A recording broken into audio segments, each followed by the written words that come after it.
Let me show you how beautiful it is outside. It's our last night in LA till we get back here in the new year. Last night in LA of 2020.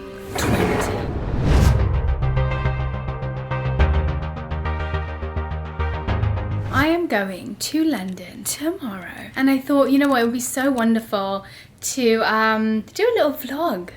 Never done vlogs before. I'm not sure having a camera on me at all times is wise, to be honest, for you. I feel embarrassed to even show you the situation in here, but I will.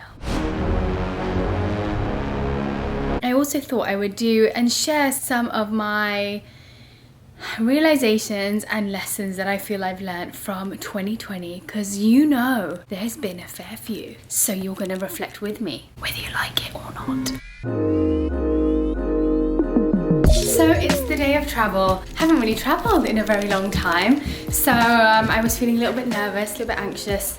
So I thought I'm going to go for a really lovely walk outside, and I feel like one of the lessons that I have definitely learned and really noticed this year is how nature can be so healing and how precious it is, because it was taken away from us for so long, where we had to stay indoors, couldn't really experience the outside, and so we need to learn to appreciate nature and how much it can really affect our mood, our energy levels, and just how spectacular it is.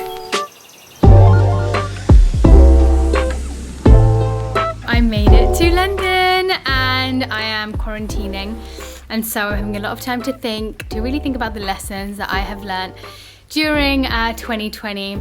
And one of them I was thinking about while I was actually on the plane was that physical distance during this time has made me really realize that physical distance is actually doesn't play part in relationships. It doesn't affect relationships negatively if your relationships are connected from the heart. I was speaking to my grandma, as I usually do every week, and she was saying to me, you know, it's been too long. It's been too long, you have to come home now. I feel like it's been years and years. And so I asked her, I said, how long was the longest time that you've spent away from your mum in your life before? And she told me 12 years. 12 years she spent away from her mum. 12 years. I literally could not believe it. You know, back in that time, there wasn't no FaceTime, no calls, nothing. It was just letters, Even that, it was once in a while. She couldn't afford to go back. Her mum couldn't afford to come to see her. Yeah, and I really don't believe that impacted negatively on their relationship. She loved her mother so much, and her mum loved her so much. She has such fond memories of her family relationships. And so I really noticed that in my relationships, it's also strengthened them. It's strengthened my relationship with my parents, with the rest of my family, with my friends, because I really think we're taking more time to speak. We're taking more time to connect, taking more time to check in with each other. And I think that really helps build a stronger relationship. So yes, another lesson I've learned in 2020 is that any relationships connected at the heart are never ever going to change and never going to be affected negatively by physical distance. So I was sitting here doing a little bit of work on my laptop, and I was thinking about how I feel like I've been so productive this year.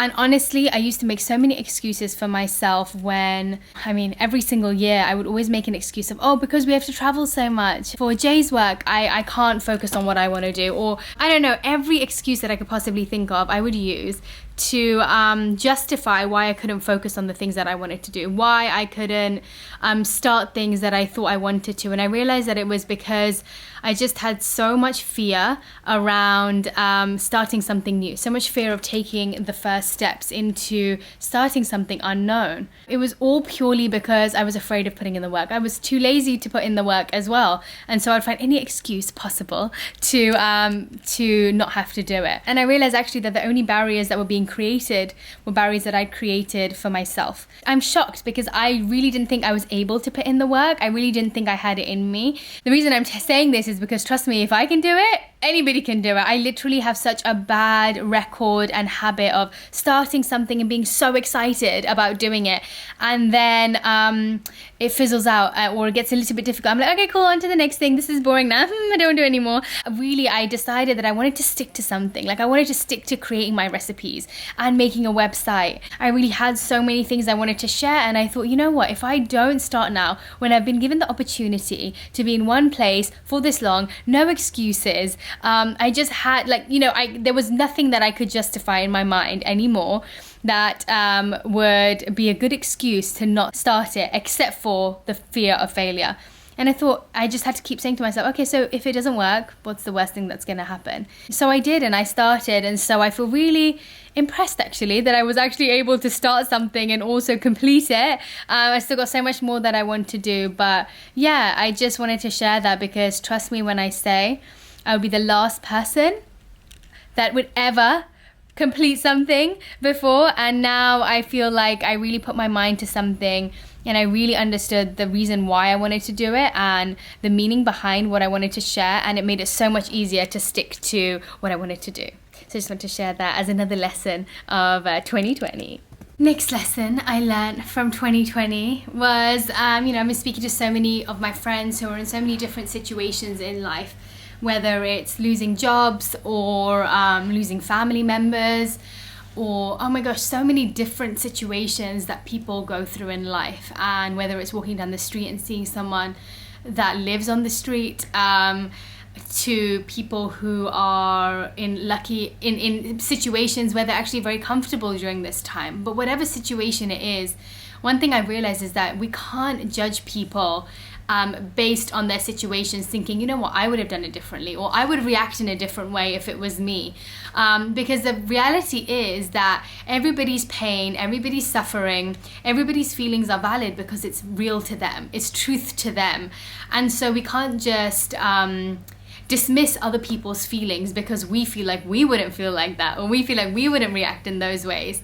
So it's really, this year I think has been very, very exemplary of that. It's been a really great example of that, because you constantly see people going through so many ups and downs in so many different scenarios, and I really think it's a really good year to learn tolerance and to learn compassion for situations and for people who we may not be able to relate to in any way, and we may not understand them in any way, but we should be compassionate anyway, because we have no idea what we're going to go through in life, and there may be things that we think, or we may think that we may react in a different way, but when reality hits, we have no idea how we would be reacting. And so I think we really have to give people the benefit of doubt. We have to really see people with compassionate eyes constantly, and really feel other people's pain and really empathize with them, and just try to put yourselves in their shoes. And if you can't, be loving anyway, because if you're not understanding it, it does not mean at all that their pain is not valid. And so I've really learned that, because there have been many people that I've been speaking to that have gone through a lot of things which I've never been through in my life.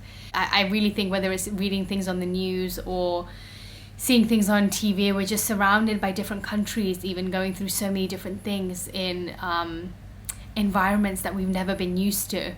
And it's easy to pass judgment very fast, but in reality, if we were going through something like that, it would be probably a very different reaction. So that was something else that I've been thinking about. Oh, and another thing, I'm sure many of you have been on social media maybe a little bit more than usual during this year, seeing as there's been a little bit more time at home to keep scrolling on Instagram or on social media. And I've noticed, whether it was to do with myself or to do with some of my other friends, it's so easy, and I feel like I've passed that judgment before too, plenty of times, where we think that based on what somebody is posting online, we think that that is all they may be doing. So there have been so many things that have happened around the world this year to really support and to educate ourselves on. And I personally feel like I've always avoided situations sometimes when in my mind I'm like, oh well, I don't know enough about this, and if I speak about it and I get it wrong, then like it's gonna be even worse. But actually this year has really taught me that actually no, you have to educate yourself on things. You have to understand what's going on around the world. Whether you have one person listening to you, or whether you have 100, or whether you have 1,000, whatever it is, everybody has a duty to to humanity, to everybody that we live with in this world, to really pay attention to the suffering going on around the world. But at the same time, I really do believe that we should give people we shouldn't be judging people based on what they're just posting online. People could be doing so much more behind the scenes. People could be doing so much more work, making effort that's maybe not seen to the public eye. But we shouldn't really judge people on that, because it's not our place to. People have their own journey that they go through, and they have their own causes that they fight for. And so it's not saying that we shouldn't educate people. I think I've been so grateful for the people that have been educating me on so many of the things going on around the world. But I also think that we're very fast as a social media community. We tend to be very fast to judge people based on how long they take to speak about something, how often they post, how much they post, what they say. It ends up being just so much more pressure on somebody to speak out about something maybe they really haven't understood yet. And so rather than them speaking from a place of heart where they actually believe in the cause and they've actually educated themselves. So I just wanted to share that too, because I personally experienced it, but at the same time I've seen so many of my friends experience it too. And I just think that, I guess again, it comes down to speaking through a place of love, speaking from your heart, not from a place of ego, or not from trying to call somebody out, or to tell someone when they've done something wrong. It's so easy to jump online and be like, you've done this wrong, why are you not doing this? It's easier for us to do that than it is often to compliment someone or to share love with someone. And so we should really think when we are speaking to someone, and also DM people, send people private messages to educate them. Really, if you really cared about the cause, then it's less so about humiliating the people in public and more so about educating them in a loving way so that they understand the point deeply. So I thought I'd share that too. Another little lesson from 2020 has been the year for stillness. In some way or another, everyone is just rushing through life. And so nature and the world was like, you know what? If you're not going to stop, I'm going to make sure you take time to stop. Right now, stillness is something, and slowing down is something that we all need to do at some point in life. And if we don't do it by choice, it's going to happen by force. And this is what 2020 has been. And I think, there are so many things that we notice when there's stillness. So many things that we notice in slowing down, whether it's to do with things that we need to improve in ourselves, with our physical body, with our relationships. I mean, so many people have been through so many ups and downs in relationships during this time, really understanding their partner so much better, understanding family members so much better. I feel like it's really brought to surface so many things that were maybe unnoticed because of the speed that we were living life at. And so so many people who have found out so many different things about their health because they finally had the time to be like, oh, I really didn't notice that pain in my head, or I really didn't notice that I was having this foot problem, or that I used to get headaches like this, because everybody's living life so fast. And so I really think having stillness in your life, slowing down in parts of your life, is so necessary to notice, and also to notice people so much more. Another lesson that comes from stillness and slowing down is noticing when people are crying out for help. And really with relationships, sometimes we are so used to speaking to people, so used to interacting with them, that we often forget to look for signals of when someone may not be saying they need help, but really do still need it. And slowing down allows us to really be more present, to be more perceptive with people around us, to notice, oh, maybe actually she isn't acting like herself. And often people don't like asking for help. And I really think that it's as part of, if you're part of somebody's life and they are close to you, it's also a little bit part of our duty as a friend or a family member, to be loving and caring enough, and to be observant enough to notice when maybe they're struggling and maybe they need help. And so on that note of asking for help, another thing I find many of us struggle with is for asking for help when we need it. It can come from a place of not wanting to be vulnerable, from wanting to really believe that we have it all together and that we do not need help from anybody else because we've got this. Allowing people to help and having that exchange is all part of loving relationships. Helping one another is part and parcel of a friendship, of a relationship that we have. And so there's no shame in asking for help. There's no shame in saying that we're struggling. And whether it is just once in a blue moon or whether it's every single day, being able to really reach out to people. And it's fine to be vulnerable, because there will always be moments where that person also needs to be vulnerable. And you're just starting that cycle of deepening your relationship through sharing. Find someone that you can share your sorrows with, or your pain or your concerns with, in confidence. You know, even in Ayurveda, it talks about how actually a lot of diseases in our body comes from when we hold emotion within our body. And so if we hold it for too long, it actually physically manifests as conditions that our body has. Physical conditions, medical conditions. Emotions are not just in our mind, they're not just invisible, they are real things which have physical repercussions if we don't release them. Whether it is journaling, I've spoken about this so much, even if you don't want to speak to anybody, speak to yourself. And write things down when you are struggling, to really look at them, to really understand what they are, to really process them. But I really recommend trying to find somebody that you can speak to, someone that you feel has your best interests at heart, someone you feel comes from a place of love. It's what we want. We want to have human connection.